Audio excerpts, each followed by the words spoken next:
Hi, thank you. Hello, people. I mean, most of you know me. You guys, you're not fucking nervous. I'm excited. You're excited? Okay, that's good. Rob did his show, the first bit, I'm doing my show, it's the next bit. My show is almost exclusively about how much I love onions. It's going to be fucking awkward in many ways. So yeah, this is a new show. I did it the other day, I did about the first 10-15 minutes last week, and I arrived at the gig, and my mate George, who runs the gig, I said, I'm just going to do some new stuff, and he said, I've seen all your new stuff, is it going to be shit like the rest? So, you know, we shouldn't build this up. I mean, there is definitely split in the room, in the six of you who I don't know by name and haven't been to the houses of, although after this gig, that feels like the right thing to do. It won't be weird, we just put keys on the floor. And whereas the rest of you kind of will have an inkling of what's to come, and how ultimately disappointing and hollow we'll all feel by the end. What else? Something else I meant to say? Yeah, fuck it. So this is something that happened to me over the period of about 3 months last year. And it started on the 24th of June, and about 11 p.m. And I had been out drinking. And it had been one of those nights where I'd had quite a bad day, and I kind of thought, I need to have a quick drink, just go for a quick pint. So I walked around the corner to the pub, I went into the pub, and I said, I'm just having a pint, just a pint please, and I had a pint. And then I had another pint, because you can't just have one pint, you've always got to have more than one pint, and then I had 2 pints, and then suddenly 2 pints led into 3 led into Drambuie, because that is a natural segue after drinking real ale. Had a Baileys, and I was like, that's enough, time to go home. And I kind of started walking home. I thought I'd get a kebab for the way home, just to kind of settle the stomach. Went into the kebab shop just around the corner from our house, ordered my kebab, and there were 2 girls who were stood right at the end, quite attractive, probably early 20s, and I immediately became aware that I'm male, I have facial hair, I didn't want to be threatening, so I said, extra onions please, and made a real point of that, and then observed they were kind of both looking at me with pity. Anyway, so I ended up walking home, and I walked around the corner to our street. On the left-hand side of the street is a wall. It's a wall with occasional garages kind of dotted in one side, and there's cars parked along one side. Then on the other side are a load of houses, row of houses, terraced houses where I live. I live about halfway down. And on that side, there's also cars parked, all parked really nicely. And so I was walking down the street, and I was heading towards my house when I spotted my car. And on my car, there appeared to be a note. And it was this note. It was, please park with more consideration. And somebody had left this note on my car, and I was fucking furious. I mean, what kind of bellend leaves a note on a car? And I was kind of angry for a couple of reasons. Reason number one, I am fucking amazing at parking. Like, if you ever see like reverse parallel parking better, you should phone me and invite me to have a look. I'm a master. I once reverse parallel parked into a space, and somebody who was walking past just kind of went, yeah.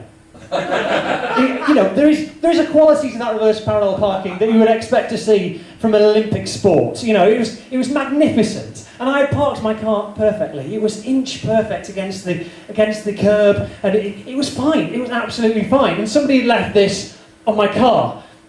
And there were a couple of things that kind of bothered me about it. Firstly, pink post-it note. I was kind of going through a bit of a Poirot phase, thinking I can kind of work out who this, let's go for the word cunt, because it feels appropriate, see who this cunt is. So straight away I was kind of like, pink post-it note, okay.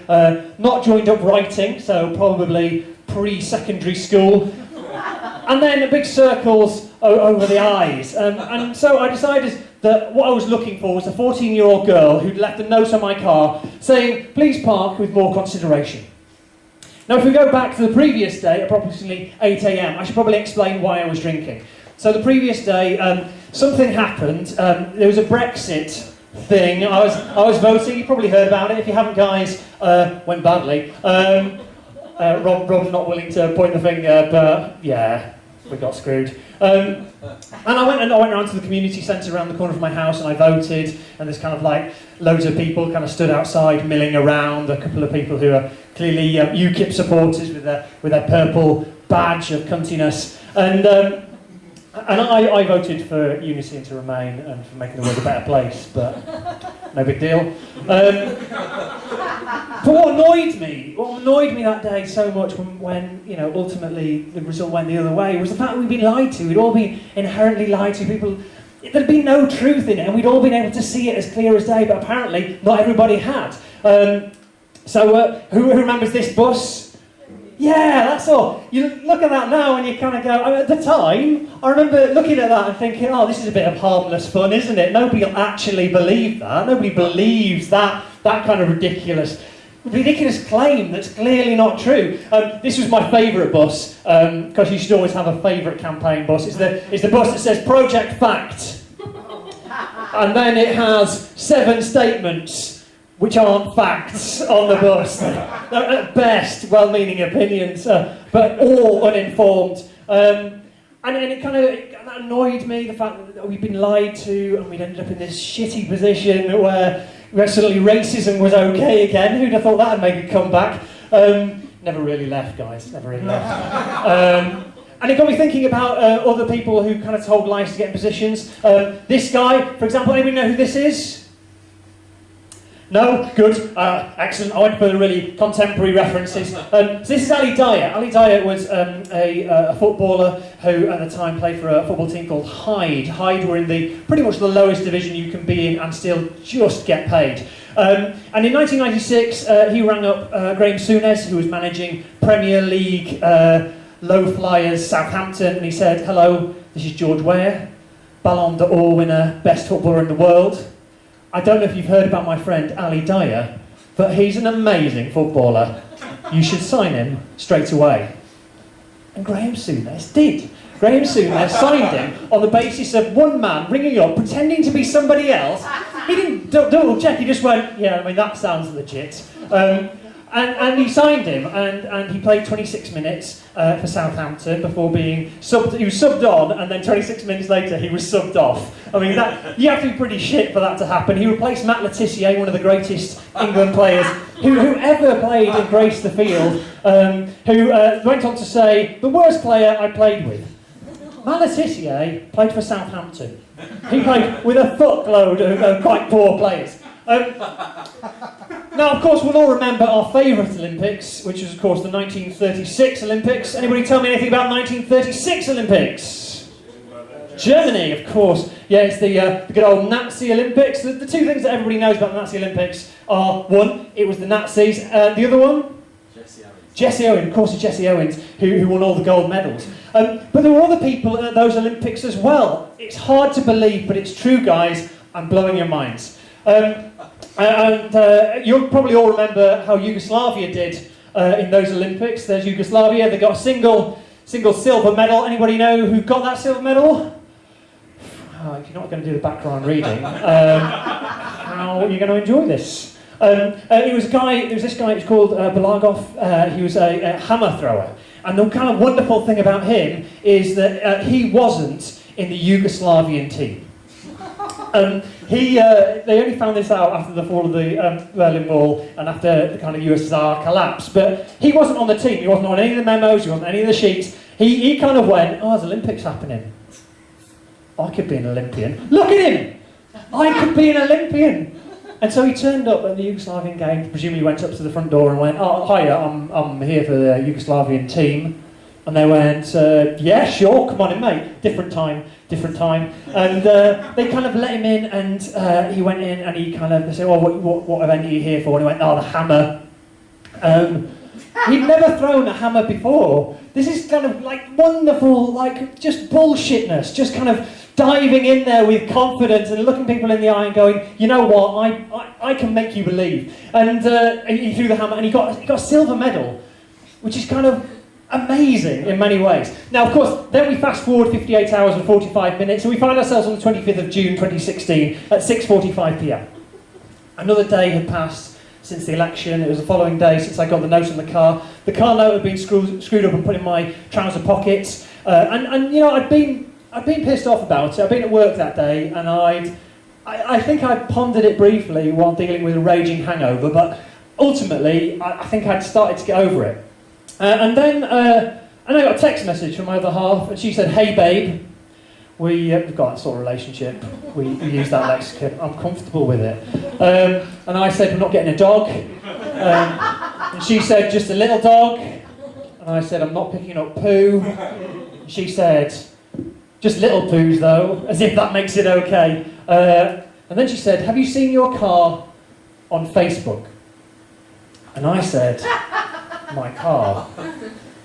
And she said, someone's taken a photo. And that is a chilling moment, isn't it? When someone's taken a photo. You're not quite sure what to expect, but you know, whatever it's going to be bad. Now, just to give you a bit of context about where I live, so I live here in Chester.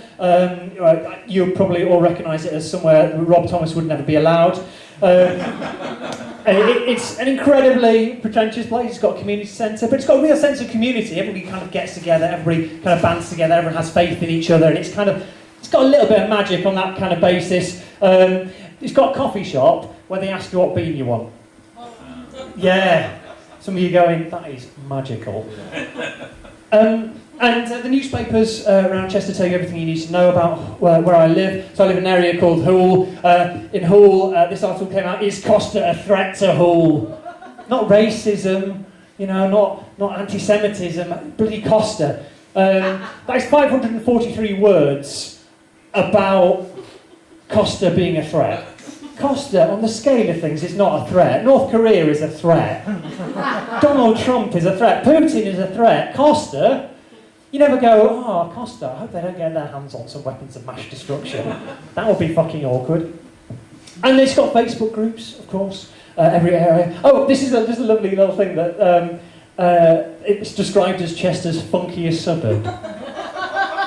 You already get a sense of the dicks who live there. It's just awful. There's groups, so there's the first one, I'm from Chester, but more importantly, I'm from Hull. Another one called Notting Hull. You know, it's got over 3,000 members. 3,000 people, when that is a group I want to associate with.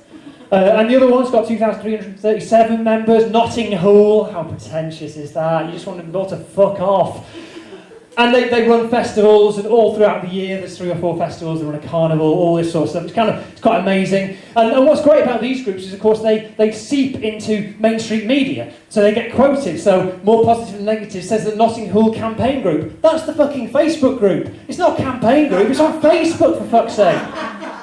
I like the fact that one man wrote on Facebook, from a quirky called Independent High Streets of the Year to a carbon copy of other high streets, landlords, you should be ashamed. And somebody's kind of taken that from social media and just planted it in a story as if it's fact. And of course it's not. It's some weird guy's opinion on Facebook. And I particularly like this because at the bottom is just, and a woman wrote, boo! But it has got that sense of community. And those groups have got a sense of community. And 3,300 people, not all of them engaged. There's quite a core who do. Just to give you an idea of the kind of things they say. So Rob said, hello fellow hooligans. If you're from Hull, you describe yourself as a hooligan. Awful, isn't it? They're just terrible people. Interestingly enough, that got 38 comments. Why would that get 38 comments? How does that warrant any sort of comment other than you're a dickhead, stop using that phrase? I also got a share. I don't know who shared that, who kind of saw that and went, more people need to see this. It is the most exquisitely interesting thing I've ever seen. There was this one, there were lots of comments on there, and I have slightly cherry-picked, but this is my favourite one I found. Hi, thanks for the ad. I, like many on here, I guess, was born on the old city hospital on Hoole Lane, and while I've never lived in Hull, technically, I am from Hull, and therefore, a true hooligan. And the best comment was underneath, which went, Chris, not being funny, mate, but you've got to live here. And what made that slightly more magical is the fact that 142 people like that! They didn't give a shit about the other guy. And it's kind of groups like this that make my stomach sink.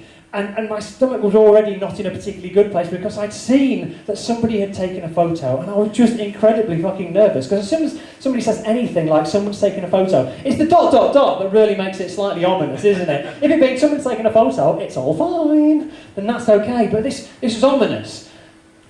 It's the kind of thing, right? Like, you know when you go to your other half's parents' house and they go, oh, it's nearly time for Strictly. It's that kind of feeling, where you feel physically sick. And there was a picture of my car. Somebody called Fran had taken a picture of my car and put it on my fucking Facebook for the world to see.